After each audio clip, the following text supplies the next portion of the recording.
এটি কোনো মারামারি নয়, এটি সিনেমার গল্পকে হার মানানো এক বাস্তব কাহিনী। ঘটনাটি ঘটেছে কুড়িগ্রাম জেলার রৌমারী উপজেলার রৌমারী সদর ইউনিয়ন পরিষদের চেয়ারম্যানের অফিসের ভেতরে। কুড়িগ্রামের রৌমারীর পদ্মারচর এলাকার কবির হোসেন আর বাউই গ্রামের জুই আক্তার দুজন দুজনকে মন প্রাণ দিয়ে ভালোবাসে। দীর্ঘদিন ধরে চলছিল তাদের এই পবিত্র ভালোবাসাটা, কিন্তু এক পর্যায়ে যখন সবার মধ্যে জানাজানি হয়, একে অপরকে বিবাহ বন্ধনে যখন রাজি হয়, ঠিক তখনই পরিবার হয় তাদের প্রধান বাধা। মেয়ে পক্ষ এবং ছেলেপক্ষ পরিবার কোনোভাবেই মেনে নিচ্ছে না তাদের এই সম্পর্কটি। অবশেষে বাধ্য হয়ে সেই সম্পর্ক ছিন্ন করার জন্য ইউনিয়ন পরিষদে বিচার নিয়ে গিয়েছিলেন। সেখানে সমঝোতা তো বরং হয়নি, বরং সেখানে ঘটেছে এক ইলাহি কাণ্ড।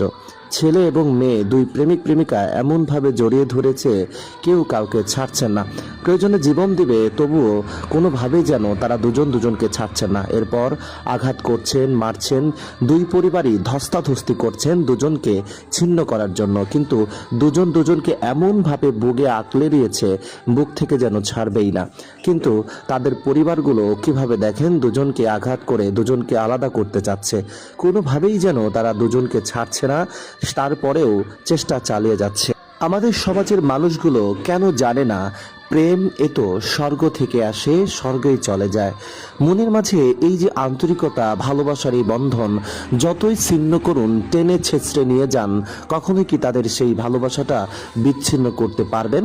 শুধুমাত্র এই বাবা মারা এমন ভালোবাসা মেনে না নেওয়ার কারণে বাংলাদেশে শত শত যুবক যুবতীরা বিষ পানে বা ফাঁসনোটকে আত্মহত্যার শিকার হচ্ছে। দীর্ঘ কয়েক ঘন্টা বিচারিক কার্যক্রম পরিচালনা করার পর অবশেষে সেই মেয়ে পক্ষ আর ছেলে পক্ষ দুজনকে আলাদা করে নিয়ে গেছে।